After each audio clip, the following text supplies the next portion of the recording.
अब 2 साल से भी अधिक समय बीत गया है, लेकिन मानवता का कोरोना वायरस के विरुद्ध संघर्ष अभी भी जारी है। इस महामारी में हजारों लोगों को जान से हाथ धोना पड़ा है।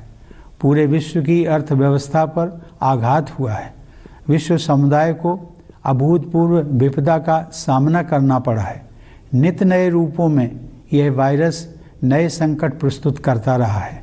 यह स्थिति मानव जाति के लिए एक असाधारण चुनौती बनी हुई है। महामारी का सामना करना भारत में अपेक्षाकृत अधिक कठिन होना ही था।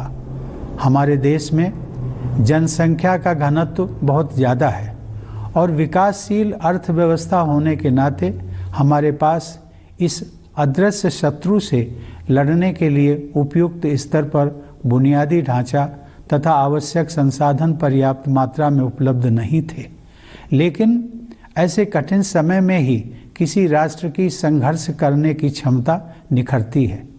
मुझे यह कहते हुए गर्व का अनुभव होता है कि हमने कोरोना वायरस के खिलाफ असाधारण दृढ़ संकल्प और कार्य क्षमता का प्रदर्शन किया है।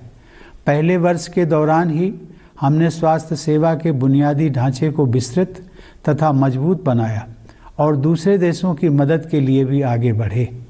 दूसरे वर्ष तक हमने स्वदेशी टीके विकसित कर लिए और विश्व इतिहास में सबसे बड़ा टीकाकरण अभियान शुरू कर दिया।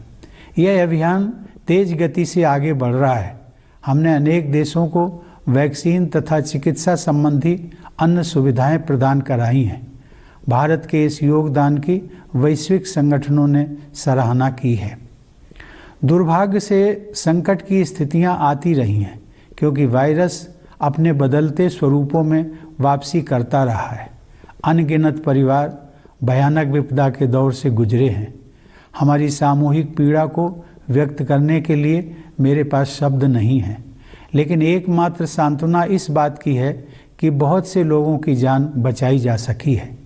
महामारी का प्रभाव अभी भी व्यापक स्तर पर बना हुआ है, अतः हमें सतर्क रहना चाहिए और अपने बचाव में तनिक भी ढील नहीं देनी चाहिए। हमने अब तक जो सावधानियां बरती हैं उन्हें जारी रखना है। मास्क पहनना और सोशल डिस्टेंसिंग बनाए रखना कोविड अनुरूप व्यवहार के अनिवार्य अंग रहे हैं। कोविड महामारी के खिलाफ लड़ाई में वैज्ञानिकों और विशेषज्ञों द्वारा बताई गई सावधानियों का पालन करना आज हर देशवासी का राष्ट्र धर्म बन गया है। यह राष्ट्र धर्म हमें तब तक निभाना ही है जब तक यह संकट दूर नहीं हो जाता। संकट की इस घड़ी में हमने यह देखा है कि कैसे हम सभी देशवासी एक परिवार की तरह आपस में जुड़े हुए हैं।